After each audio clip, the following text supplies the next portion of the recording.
Mais uma vez, muito obrigado a Solimar Amaro, Márcio Lazarotto, Josué Meller, William Wachols e Gustavo Becker. E agora nós teremos como última atividade deste primeiro dia do Fórum a palestra com o tema A Ciência e as Fronteiras da Ética. Convidamos para subir ao palco o senhor Clovis Gedra. Clovis Gedra, que é graduado em Teologia e Filosofia, mestre em Filosofia, professor da UBRA e coordenador do curso de Filosofia da Unicinos.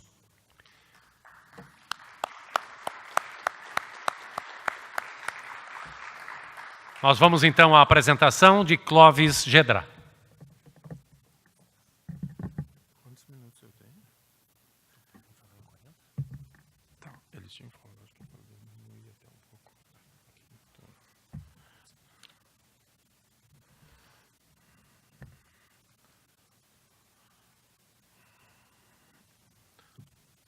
Boa noite a todos e a todas. É um prazer estar aí com vocês nesse momento existencial tão importante. Obrigado por terem ficado para me escutar também, porque eu sei que já passou da hora, né? Mas isso significa que tem tanta coisa importante para ser dita e compartilhada que o tempo, a finitude do tempo, não é a mesma coisa que a eternidade, onde um dia espero que nós estejamos todos. Nós estamos nessa questão importante do desenvolvimento da ciência e as fronteiras da ética.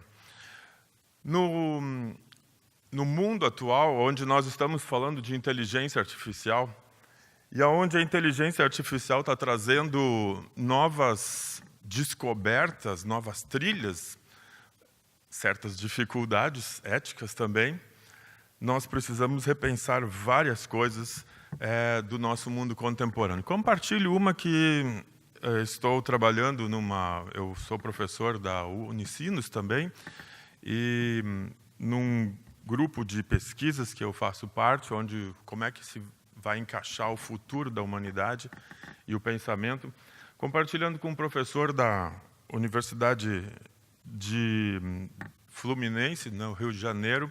Estávamos conversando a semana passada sobre uma nova perspectiva que a Alemanha está enfrentando agora.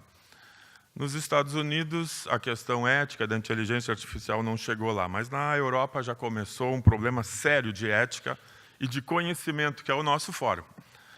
Se os senhores tiverem um Mercedes-Benz, imagino que muitos não tenham, né? É uma questão técnica e social também de comprar um carrão desse. Mas se nós estivermos na posse de um desses carros maiores, com alta tecnologia embarcada, o carro ele consegue andar sozinho, melhor do que motoristas. Uma inteligência artificial média, dirigindo, é muito melhor do que a mais elevada qualidade humana dirigindo um carro, ou seja, melhor do que qualquer um de nós no volante. Se nós deixamos o nosso carro dirigir e nós resolvemos desligar o piloto automático e nós tomamos as rédeas do carro, dirigimos, pegamos na direção, nós estamos numa questão ética séria, porque provavelmente nós vamos poder causar um acidente, teremos mais possibilidade de causar um acidente do que deixar o carro dirigir. Se os senhores e as senhoras resolverem deixar o seu Mercedes dirigir sozinho, essa inteligência artificial ela é considerada hoje uma personalidade, uma identidade. E toda identidade ela tem direito a uma propriedade, ou seja, o carro que os senhores têm, o Mercedes-Benz, ele é propriedade da inteligência artificial. Se um outro ser humano bater no carro, a inteligência artificial do Mercedes-Benz tem todo e pleno direito de processar esse humano que bateu na sua propriedade. Vocês viram a situação que nós estamos? O problema na Alemanha hoje, nessa situação gravíssima mesmo, é de que nós não temos legislação ainda para isso. Ou seja, são novas trilhas, são novas possibilidades, são fronteiras da ética. Mas são fronteiras muito perto da nossa realidade. E quem sabe mais alguns anos, 2 anos, quem sabe, nós vamos ter esse problema nas ruas do Brasil. Uns anos atrás, na Ilha dos Açores, a Ilha Terceira, não a Ilha Terceira, a Ilha do Corvo, que é uma ilha pequena, havia um carro, que era uma Brasília brasileira, bastante velha, o único carro. O dono da Brasília faz uma dobra numa esquina, atropela um ciclista e esse, lamentavelmente, vem a falecer. Não havia legislação para trânsito na ilha, porque só havia um carro, que era uma Brasília, e não haveria necessidade de fazer toda uma votação e criar toda uma legislação de trânsito. Por que eu trago isso? Porque realmente nós estamos numa fronteira muito séria, onde o desenvolvimento tecnológico, científico, é tão elevado e cada vez mais exponencialmente nós estamos percebendo novas mudanças, especialmente na área onde afeta a vida humana, e ali nós estamos com questões éticas hoje por resolver e pensar seriamente, porque nós temos questões importantes. E uma das questões que eu acho bem importante é a missão de vocês, desse fórum de pessoas que têm uma boa vontade em relação à vida, à humanidade, a partir de um posicionamento sólido cristão. A partir da ação empresarial, transformar o mundo num ambiente onde a pessoa humana seja valorizada, criando uma sociedade justa, solidária e fraterna. Pessoa humana. Eu gostei da pessoa humana. A Sofia não pode entrar nessa questão. Sofia é a primeira cidadã robótica, né, cibernética desse planeta. Botaram uma cara, uma máscara na frente para parecer uma mulher, né, ou ter alguma ideia de mulher, vocês devem ter visto. E esses dias o criador dela foi passear com um carro automático, um carro de inteligência artificial, onde ele se senta no lugar do motorista, Sofia senta na direita e ele fica sentado com as mãos cruzadas e o carro e a Sofia conversando. Provavelmente namorando, né? Com certeza, porque também os robôs precisam namorar. Afinal de contas, todo mundo é um ser vivo hoje, né? Não sei. Mas nesse sentido, vamos adiante, nós estamos com um problema sério, né? Não é problema no sentido de fechamento das portas, mas é problema na questão de possibilidades, de vir a ser.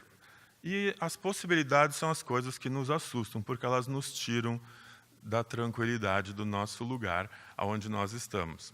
As possibilidades, elas nos desalojam, e elas fazem com que nós precisamos olhar com novos conhecimentos. E esse novo jeito de pensar a racionalidade, que é o ponto que eu quero chegar mais para o fim dessa fala. Mas antes, como foi falado já pelos que me antecederam, e tive o privilégio de escutar, todos enfatizaram a questão de que nós herdamos do passado algumas questões muito sérias. E, nesse sentido, como é que nós vamos fazer essa conexão entre ciência e moral e ética?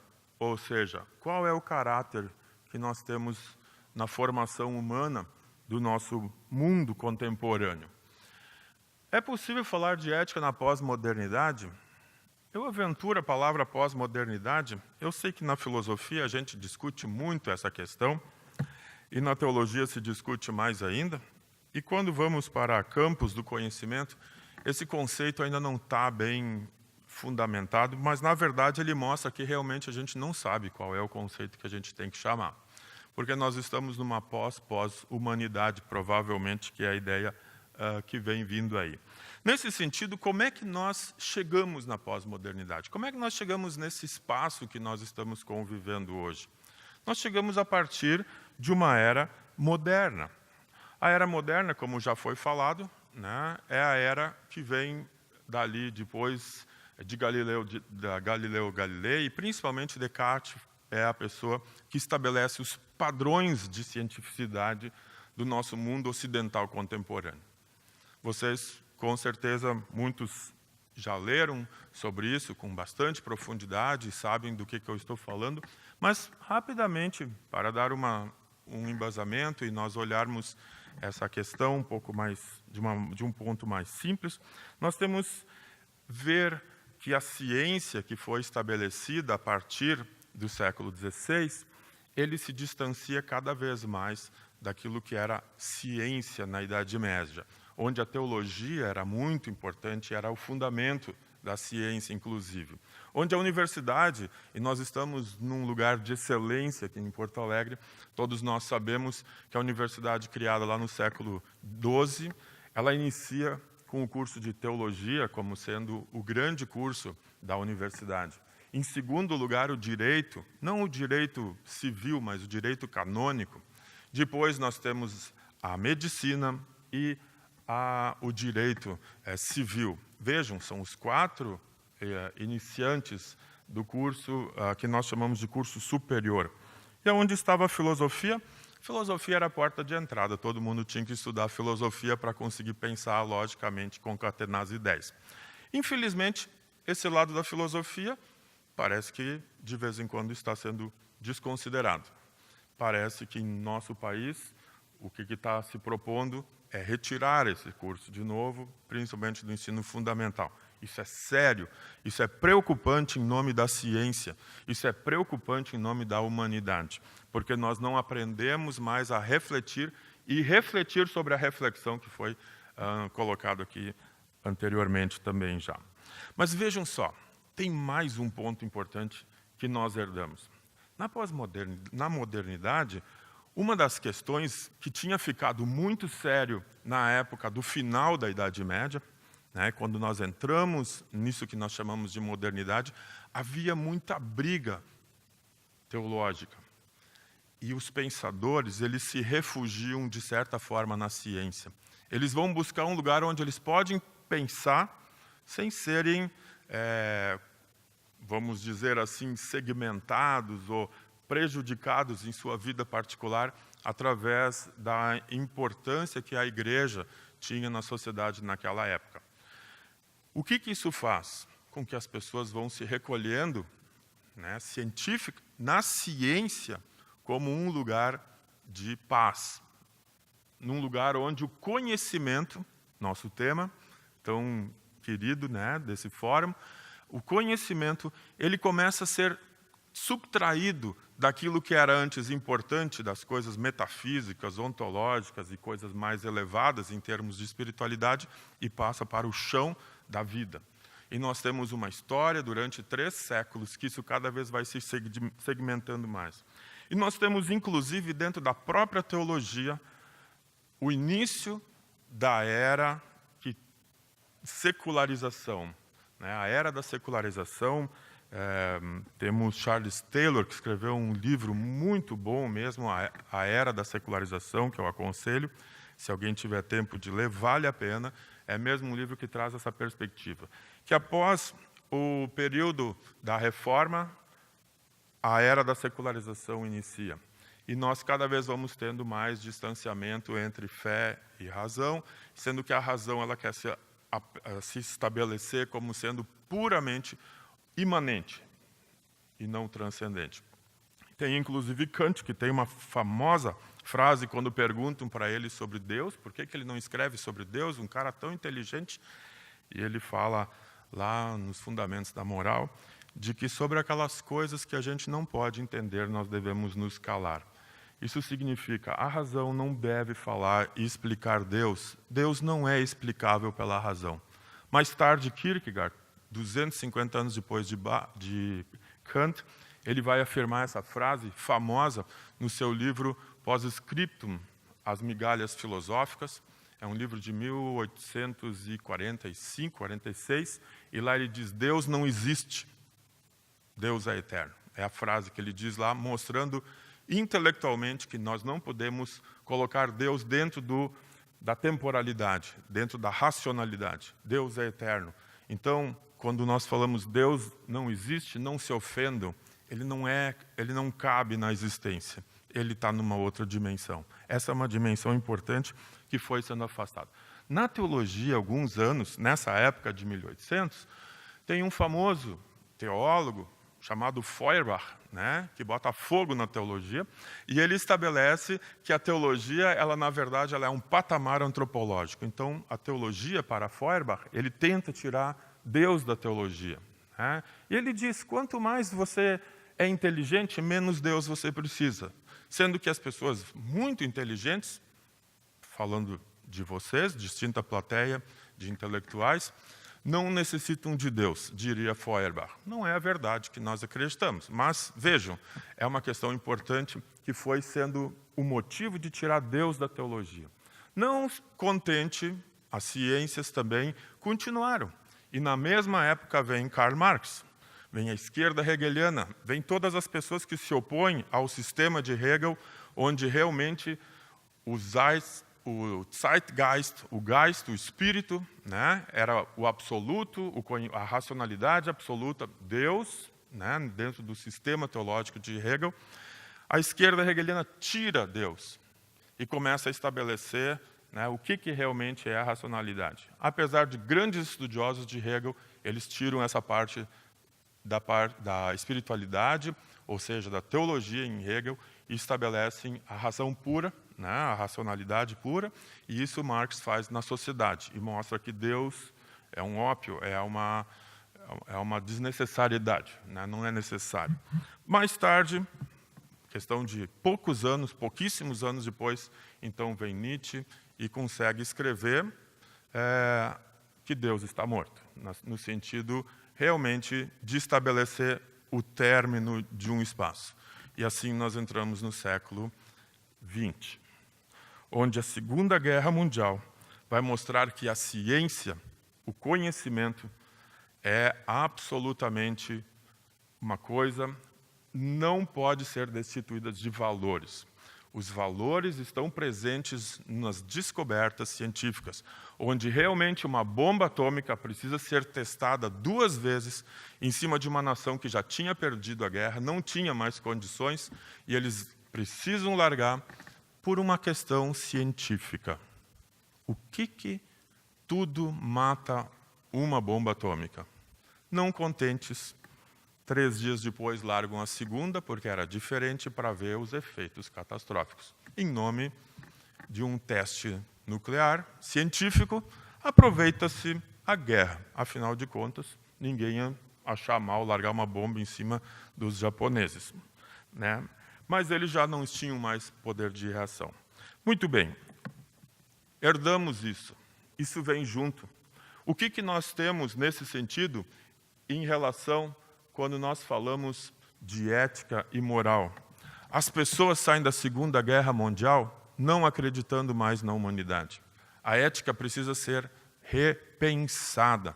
A ética que vinha antes dentro de uma moral cristã, que vinha dentro de valores estruturais e racionais do iluminismo, ela realmente passa por um processo de depurificação e principalmente de destruição, porque a Segunda Guerra Mundial demonstra que o ser humano é outra coisa. E nós precisamos pensar o conhecimento e a ética numa nova perspectiva. E essa é a perspectiva importante para nós não esquecermos de quem nós somos. No iluminismo, que Torre Eiffel é o grande símbolo do iluminismo, né? Gosto dos meus alunos, eu gosto de brincar com eles e pergunto por que Paris é a cidade das luzes. E é óbvio, né, que uma grande maioria acha porque lá a energia elétrica ficou estabelecida nas ruas. Não, iluminismo, símbolo é a razão humana que iluminou o mundo, né? É a ideia que tem por trás. Nesse sentido, eu chamo a atenção para uma pessoa magistral, Hilton Japiaçu, né? Grande professor, falecido em 2015, no Rio de Janeiro. E ele fala em vários textos sobre a crise que se estabeleceu, né? Eu pego ele, tem outros, poderia citar muitos outros, mas é que ele é um brasileiro, né? Um grande pensador. E ele faz uma reflexão, e ele diz que tem 4 questões importantes que, quando nós chegamos no século XX, nós precisamos dar conta e olhar. E o texto, um dos textos que ele fala é a crise da razão e a revanche do irracional. O que aconteceu? Nós fomos dando valor à racionalidade, nós fomos dando valor a um conhecimento cientificista, que é racionalidade pura, e vamos esquecendo do ser humano. Nós fomos esquecendo do ser humano, tanto que chega na questão da relatividade, quando Einstein demonstra que até as nossas bases, que ainda nós achávamos segurança, no tempo e no espaço, até essas são relativas. Todos nós sabemos que, nos colocando num tempo que é relativo, nós ficamos sem tempo e sem espaço. O nosso espaço, se é relativizado, afinal de contas, onde eu sou, quem eu sou, o que eu estou fazendo, o que é isso? O meu pensamento existe, e voltamos lá de novo para Descartes, né? Penso, logo existo, e daí nós temos Japiaçu, que traz uma reflexão sobre isso, onde existo, por isso penso.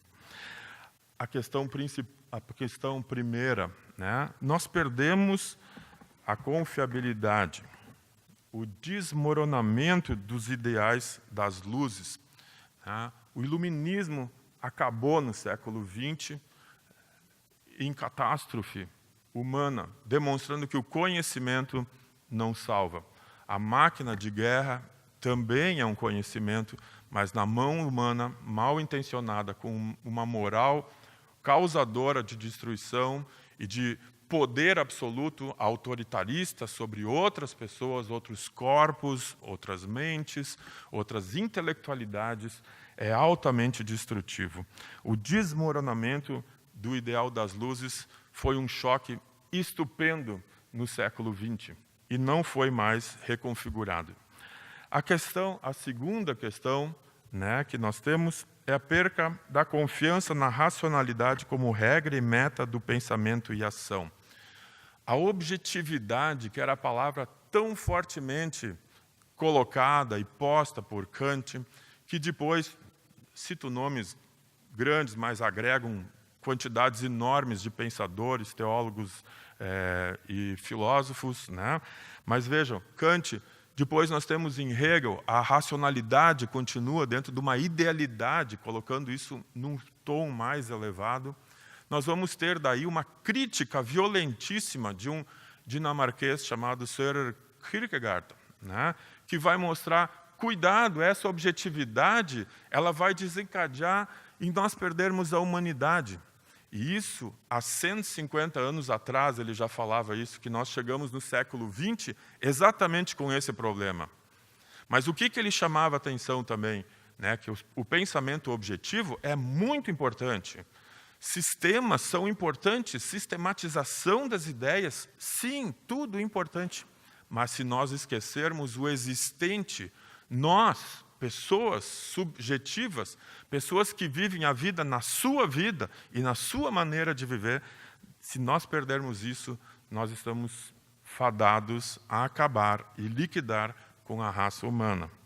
Vejam como nós temos princípios e objetivos que no século XX, e principalmente agora no século XXI, e quem de vocês trabalha com adolescentes e alunos mais jovens em sala de aula, veem como essas pessoas elas não querem mais saber dos grandes princípios. Como é difícil a gente fazer eles lerem e entenderem que precisam pensar num sistema para se encaixar. Eles querem saber como é que eu me encaixo em tudo isso aí e eu me encaixo em coisas diferentes. O que é isso? Isso é a subjetividade que tomou conta. O subjetivismo da própria subjetividade, o que leva a um individualismo. Um perigo excessivo para nós falarmos em ética e moral de comum unidade ou de sociedade nos parâmetros atuais. A outra questão importante foi a questão também que Japiaçu, agora cito ele de novo, né? A revanche do irracional nos comportamentos individuais e coletivos. É impressionante como isso é verdade em nossos tempos, né? A gente vai numa formatura onde as pessoas sobem, se vestem, respeitam certas tradições, e tu enxerga os alunos de graduação, principalmente, subindo de tênis, mascando chiclete, tirando selfie ou escutando música durante uma formatura. Né? Como pode? Ora, a subjetividade acima de tudo. Eu faço o que me dá prazer, um hedonismo facilitador. Como é que vamos falar de ética no meio de um hedonismo que já lá os antigos gregos chamavam atenção e o cristianismo coloca completamente fora dos parâmetros de ética e moral? Como é que nós vamos falar isso? Pois é, a sociedade atual. Temos que pensar a ética nessa fronteira dessa ciência, onde o imediatismo, a velocidade, tudo faz parte de uma virtualidade onde eu já nem me enxergo mais muito no campo do existencial fora da virtualidade. Isso é muito, muito sério. Outro ponto que cito, e Japiaçu também chama a atenção, é a difusão do fanatismo político e religioso manifestando-se nos mais diversos integrismos e fundamentalismos. Nós temos, novamente, fundamentalismos religiosos se colocando no século XXI. Como, se pergunta? Com a nossa ciência, o nosso desenvolvimento científico, secular, nós chegamos a países onde a racionalidade sempre foi uma bandeira. Nós olhamos para alguns países onde a racionalidade está, onde nós seguimos essa racionalidade.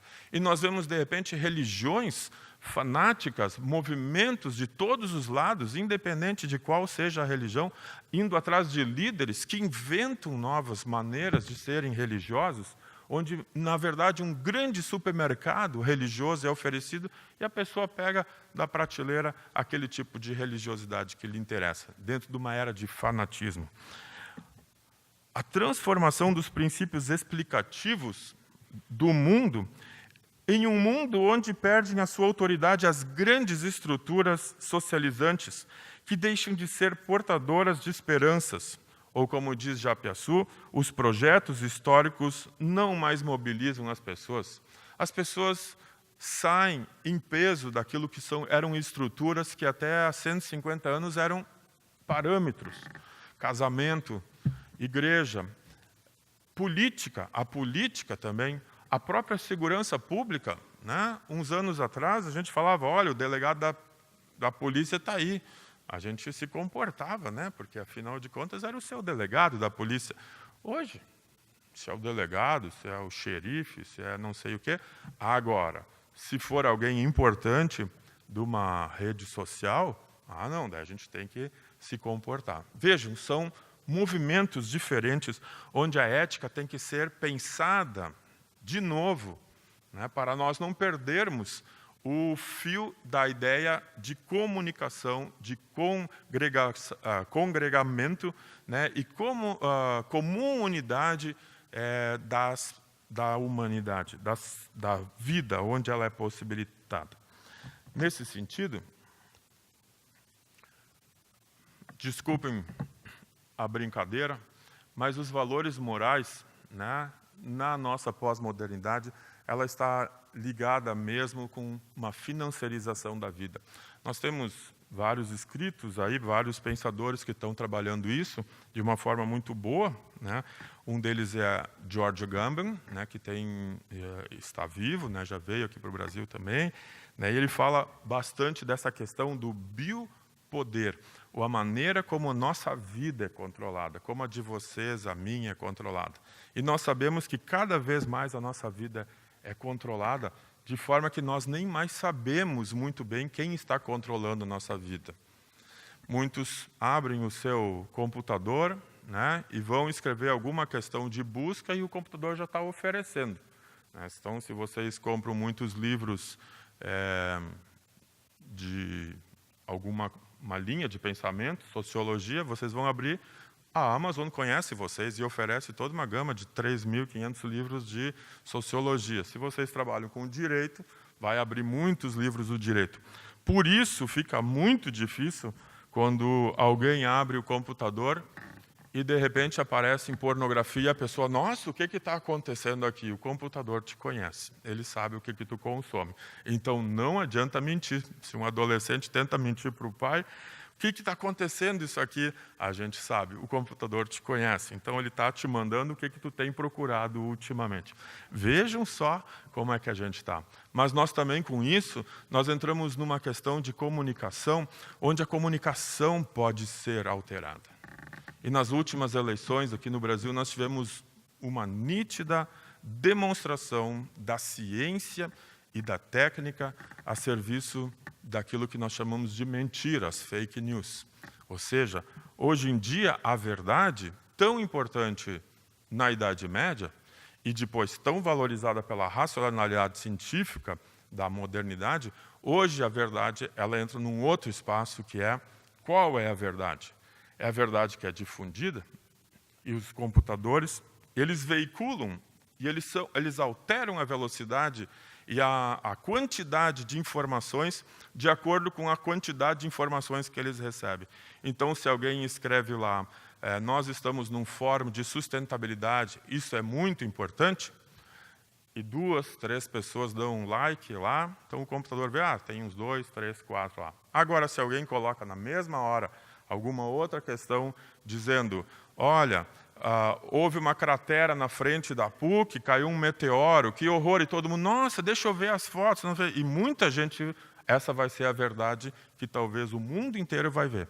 E a nossa verdade, que nós estamos nessa realidade, não vai aparecer porque o computador não vai produzir. São os algoritmos que ficam alimentando a informação. Vejam o perigo ético disso. Né? Pessoas que às vezes não têm nada a ver com alguma coisa, elas são depois vilipendiadas em sua liberdade, em sua humanidade, porque foram distribuídas mentiras. A importância, né, um tempo atrás, agora, uma semana atrás, se eu não me engano, aquele caso daquela menina que morreu, né, e uma professora, foi colocada na rede social, alguém fez uma piada com ela, uma brincadeira, que ela estava por trás, que ela fazia maldades com as crianças, e a mulher teve que sair da sua casa com a sua família, porque a rede virtualizou, e o computador achou que aquilo era verdade, e no fim a verdade ficou o quê? Que aquela mulher provavelmente seria uma das pessoas que poderia ter matado essa menina. Que perigo ético, né? E as pessoas têm a democracia na sua mão da internet. Qualquer um de nós pode postar qualquer coisa hoje. Mas vejam só, aonde está a constituição ética e moral para postar coisas que não são mentira, e principalmente coisas que não prejudicam a vida. Aqui, e nesse tema tão importante que vocês têm do conhecimento, sustentabilidade em qual conhecimento? Sustentabilidade humana, Edgar Morin é uma pessoa que poderia ser falado, mas eu acho que eu não tenho muito tempo. Quanto tempo ainda tem?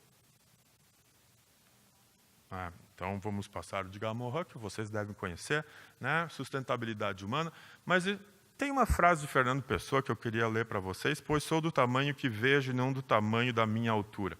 Essa frase de Fernando Pessoa, ela é bastante importante, porque aqui nós temos um conceito que o conhecimento ele está numa outra dimensão. E nós precisamos pensar as coisas da vida numa outra dimensão se nós queremos resolver as questões éticas. Todo mundo sabe que não adianta querer emagrecer se a gente continua comendo as mesmas coisas e não praticando nenhum exercício. A gente precisa mudar a vida, a gente precisa mudar a forma de viver. Assim também é o conhecimento. Se nós queremos chegar a novos produtos, se nós queremos chegar a novos objetivos, nós temos que mudar o jeito de pensar. A ética e a maneira como a modernidade nos deixou não é mais o melhor jeito. Ele precisa ser refeito, né? A modernidade ela nos deu uma linearidade do pensamento, o que é muito importante, e foi muito importante para vários descobrimentos. Mas a partir do século XX, nós percebemos que os conhecimentos precisam estar interligados. Então não adianta mais um professor de química ficar estudando a vida se ele não compartilha com o professor de sociologia e, quem sabe, com o professor de educação física. nós precisamos conversar e nós precisamos trocar ideias. Que era a ideia do início da universidade, onde havia uma universalidade de saberes que se encontravam na hora do lanche, lá no intervalo, bem no meio dos prédios da universidade, para compartilharem os saberes entre teologia, direito, medicina, filosofia e outros saberes importantes que depois foram agregados. Quem sabe perdemos pela compartimentalização, né? Precisamos de fóruns, de encontros para falar de sustentabilidade em todas as ideias. Isso sim é a nossa ideia de rede, isso é a nossa ideia de um pensamento complexo. E essa complexidade é importante. Tem uma questão que nessa ideia do pensamento complexo, a palavra paradoxo, ela surge como uma possibilidade interessante. E paradoxo, é importante lembrar que paradoxo para um filósofo é uma coisa muito séria. Porque o paradoxo é o fim até onde eu consigo ir com o pensamento. A racionalidade até onde eu consigo chegar com o pensamento. O limite do meu pensamento. E todo filósofo que tenha orgulho de querer refletir, e filósofo aqui não é filósofos profissionais que estudaram, são todos vocês que pensam, né? E pensam com conhecimento e pesquisa científica. Todo mundo quer ultrapassar o limite, todos querem ir além, porque é ir o que ainda não foi descoberto, é uma coisa que nos move a pesquisar. Todo pesquisador tem aquela vontade, e o que mais eu posso descobrir, o que mais? Mas ele realmente quer descobrir uma coisa que ninguém descobriu. E isso é o paradoxo. O paradoxo é aquele saber que ultrapassa, né? E geralmente o paradoxo ele é colocado como o fim do conhecimento. Vejam, isso é Kierkegaard, de novo, né? Quando a gente olha o paradoxo como um conhecimento, e aqui que está a questão séria, nós temos que reconhecer que existe um pensamento que a gente não consegue pensar. Reconhecer o pensamento, um pensamento que a gente ainda não consegue pensar, que nós não temos a dimensão de pensar ele, mas nós aceitarmos esse pensamento, isso é o paradoxo. Isso é nós conseguirmos enxergar uma outra maneira de pensar. E é uma maneira muito mais inteligente do que quem não acredita nessa verdade que pode ser o paradoxo. Isso é muito sério. Na época do pensamento linear, isso talvez seria um limite final. Como nós estamos falando em conhecimento no fórum, e como nós temos como tema os limites da ética, nós precisamos ultrapassar esse conhecimento e os limites da ética. Muito bem. Um novo jeito de pensar? Não. Muito antigo. Mas nunca foi pensado como um pensamento inteligente. Sempre foi colocado como quem não é inteligência aceita isso. Feuerbach, então, machuca profundamente quem acredita nisso. O método é um caminho. O método é um caminho. A ciência, vejam, a ciência quer saber a verdade. Mas a verdade cientificista da modernidade, da linearidade que foi estabelecida, ela esqueceu a vida. Ela esqueceu o ser humano que pensa o pensamento. E a própria filosofia entra em colapso. A segunda metade do século XIX é colapso completo. Nem se estuda muito bem essa parte, porque ninguém gosta de estudar colapsos. Nós queremos estudar sínteses. Nós queremos vir com respostas. Pois um verdadeiro filósofo tem que se alegrar exatamente com os colapsos, porque ali está se embrionando um novo jeito de saber. E nesse sentido, a ética, a moral e a vida contemporânea, ela é possibilitadora de novas formas de pensar. Não podemos ficar dizendo para os jovens que bom era o nosso tempo. O tempo bom é agora, que nós estamos aqui, nesse momento, vivos e falando. Esse que é o tempo da existência, do existir. Não um existir que pensa no passado ou um existir que sonha com o futuro. É o existir que existe na existência agora, nesse self, que a gente pode também chamar. A ciência aí é a verdade. E a meta é a vida. Vocês devem conhecer quem disse isso. Lá em João 14:16, Jesus disse: eu sou o caminho, a verdade e a vida. Ninguém vem ao Pai senão por mim. Ou seja, ninguém chega ao eterno se não for através desse caminho, dessa verdade e dessa vida. Eu acho que aqui está um ponto importante para nós pensarmos vida e ética dentro de uma ciência, dentro de um conhecimento que aceita o paradoxo do conhecimento que não é conhecível ainda, mas é aceito. Eu acho que aí está uma grande questão importante para nós unirmos os saberes e focarmos nessas relações éticas e morais que nós estamos vivendo, olhando o outro como possibilitador e como uma abertura, mas também como uma alternativa de nós olharmos toda a ciência, toda a nossa ética e construirmos um mundo que nós acreditamos que é bem melhor. Um mundo onde nós podemos existir e onde a vida pode acontecer na sua integralidade. Quero agradecer muito a vocês todos pela paciência de me escutarem e também por compartilhar esse momento. Desejo a todos muita felicidade, muito conhecimento, mas principalmente vida em abundância e totalidade. Muito obrigado.